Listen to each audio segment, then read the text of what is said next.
मुझे कल लग गया था कि मैं समय पे आ नहीं सकूंगा, इसलिए मैंने प्रार्थना की थी कि मैं आ नहीं पाऊंगा। तो मुझे नीता दीदी का आदेश आया कि बीती ताय बिसार दे, कल की छोड़ आज आ जाओ। आज हमारी कैबिनेट है, 12 बजे से सारे मंत्रीगण इकट्ठे हैं, लेकिन मैंने कहा कि मैं जरूर आपके चरणों में प्रणाम करके और सुख शांति भवन में सुख और शांति प्राप्त करके फिर कैबिनेट में जाऊं। और सचमुच में जब अंदर घुसे तो हमारे साथी भी थे, राजनीतिक क्षेत्र के कार्यकर्ता वो उत्साह में रहते हैं, तो थोड़े उत्साह में आगे पीछे हुए तो भी सुख और शांति का अनुभव लगातार होता रहा।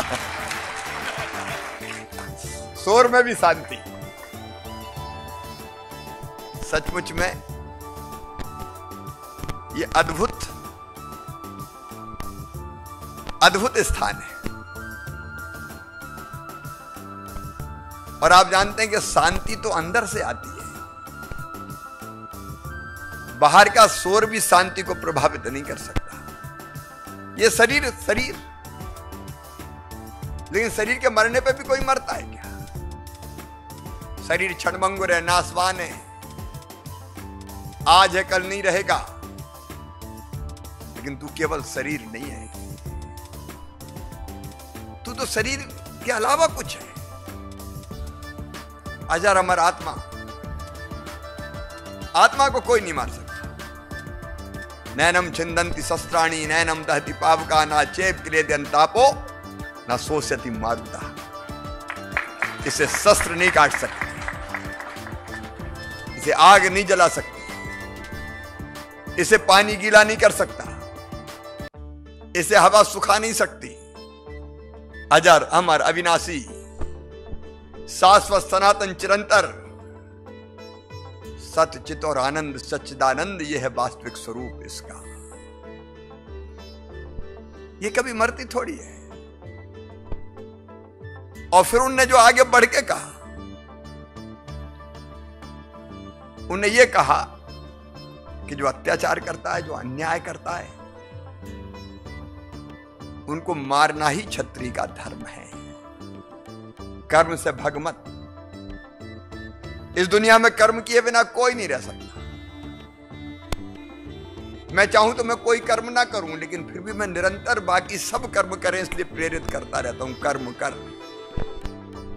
लेकिन कर्म कैसे कर? उन्होंने उदाहरण दिया कि जैसे पानी में कमल का पत्ता रहता है, पानी में रह के भी निकालो तो पानी में नहीं है, यह आभास देता है तू कर्म तो कर, लेकिन फल की इच्छा मत कर।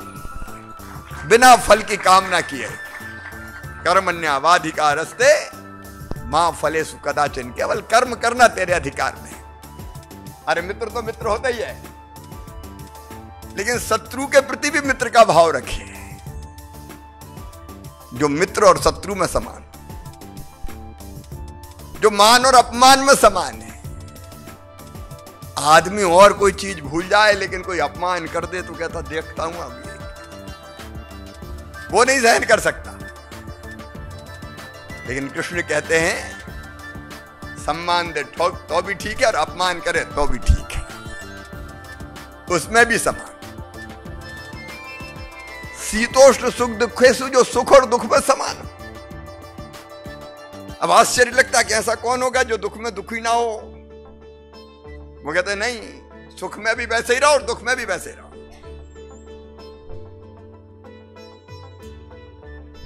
सब चीजों में सम रहो।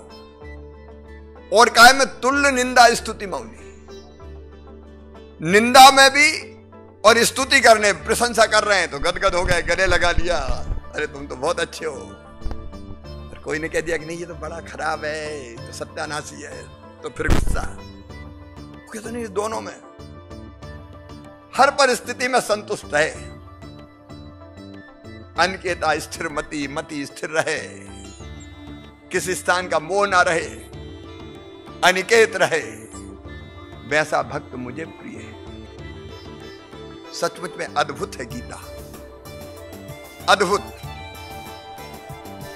और गीता के सार को अगर ग्रहण कर लिया तो जिंदगी धन्य हो जाती है।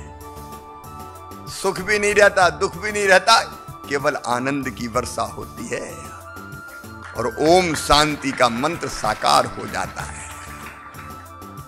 आज सुख शांति भवन में बड़ा अच्छा विषय है, चर्चा घंटों हो सकती है, लेकिन मुझे कर्म पुकार रहा है।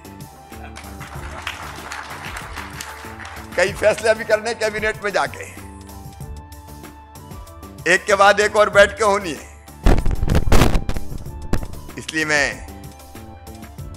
अपनी समस्त दीदियों का, क्योंकि मैं इसमें समान नहीं रहता, मैं दीदियों को ज्यादा आदर देता हूं और बेटियों से ज्यादा प्यार करता हूं, क्योंकि बेटियों के साथ न्याय नहीं हुआ कई बार ये लगता है। लेकिन आज यहां ब्रह्म कुमारी सुख शांति भवन में आकर लगता है उन्हें परिभाषा बदल दी, यहां तो सब चीजें दीदी ही करती हैं। इसलिए मैं दीदियों को प्रणाम करता हूं। इसका मतलब यह नहीं कि मैं भ्राताओं को पसंद नहीं करता, उनको भी प्रणाम करता हूं। एक अद्भुत युग की रचना आप कर रहे हैं और सचमुच में जो काम आप कर रहे हैं वो परम आवश्यक है लोगों की सुख और शांति के लिए। सही दिशा में अपने देश और संसार को ले जाने के लिए ये याद रखना,